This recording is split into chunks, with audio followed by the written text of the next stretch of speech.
So before we start learning how to implement a CI workflow, we'll have to discuss a couple of different topics.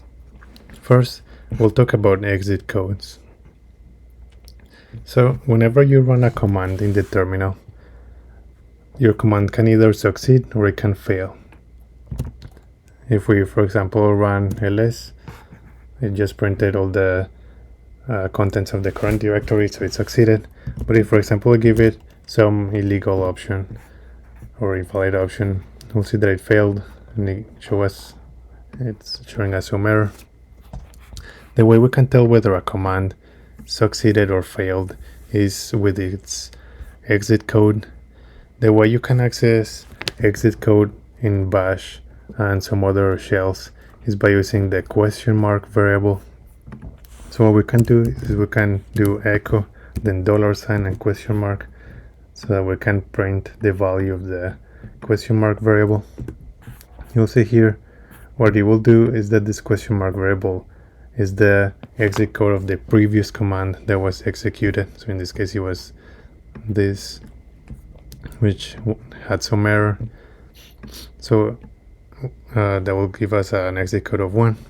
But if the command ran correctly, like when we just run it without any arguments, we will see that the exit code was 0. So it is a convention that when the exit code is 0, it means that the command succeeded. When it is non-zero, it means that the command failed. And sometimes you can run into cases where different non-zero exit codes correspond to different errors. For example, if we run make dir and then we create some directory, let's call it tmp, we'll see that that succeeded. The exit code was 0. If we try to make it again, since the directory already exists, there's going to be an error. And if we print the error code, we'll see that it's going to be 1. But if instead of creating it again, we give it some invalid option, then we'll see that the exit code is now 64. So exit codes not only tell us whether the command succeeded or failed, sometimes it also gives us some more information about which kind of error was encountered. So one thing that can be a little confusing is that sometimes if you're used to C or C++, you can interpret integers as booleans by 0 being false and then any non-zero number being true. If you want to interpret it this way, you can think of the question being whether there was an error running the command. So in that case, 0 would be false, meaning that there was no error, and then a non-zero number would mean true, that there was an error.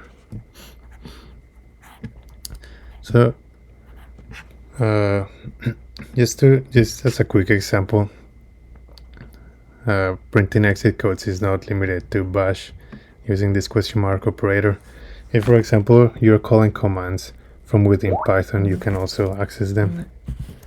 So let's open Python and let's get this imported from subprocess.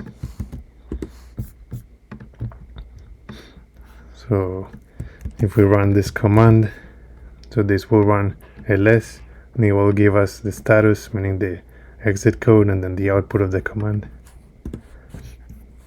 So you'll see here the status is 0, meaning that the command succeeded. But if we run, let's say again, make dir with some illegal option, we'll see that the exit code is 64, just as we had here. So it's not limited to just bash. In general, you can access exit codes of the commands that you run. For scripts or programs that were defining ourselves, we can also make them exit with some specific exit code. It is good to try to follow the convention where if the script succeeded, we should exit an exit code of 0, and if there was some issue, we should exit some other exit code. And again, we can decide whether we want to have different exit codes for different errors, or we could just use exit code, let's say 1 for all the different kinds of errors. So for example, let's try using this bash script. Let's see, so let's go into this tmp directory and let's create bash exit.sh,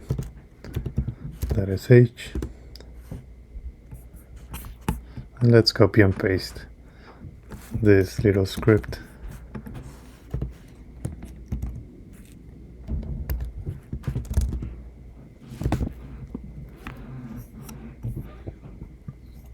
Let's make it executable with chmod +x,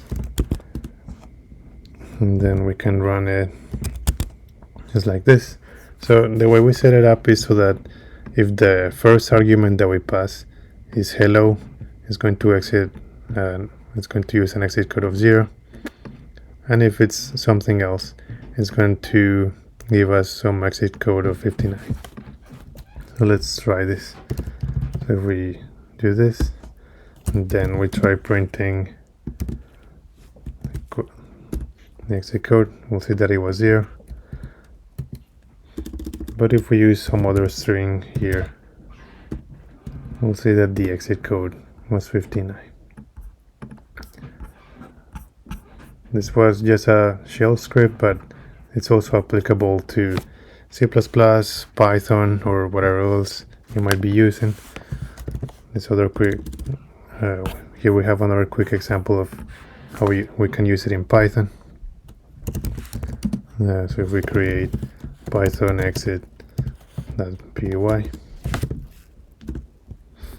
and we copy this script here, and we save it, and again we can make it executable like this if you want, then running with the first argument being hello will give us an exit code of 0, and anything else will give us an exit code of 59.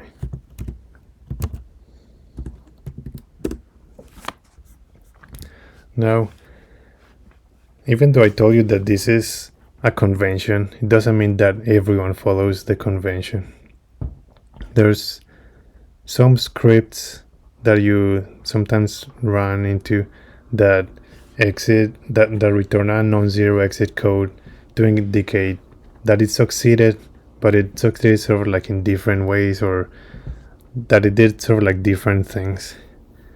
And the reason why it's important to keep this in mind is because usually in CI systems, whenever they run into a non-zero exit code, they'll just assume that there was some error and that your workflow shouldn't continue. So it just cancels the workflow, which is sometimes not what you want.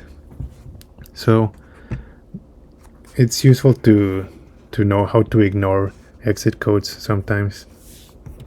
And the way we do this is with the logical OR operator, which what it will do is that it will run the first command.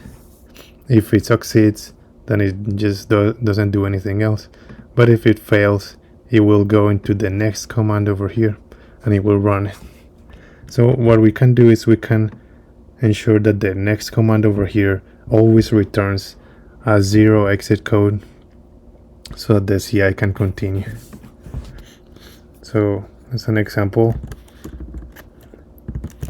what we can do is we can use make dir again with the illegal option, and then the logical OR operator, and then here we can just use echo and output just something and say ignore, which we know that will always output 0 exit code. So you'll see that we still get some printout, but then it will just move on to this command, which will succeed. We'll see here that it printed ignore.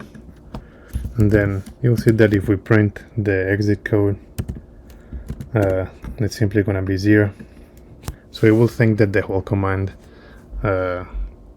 succeeded and the CI won't stop going through your workflow.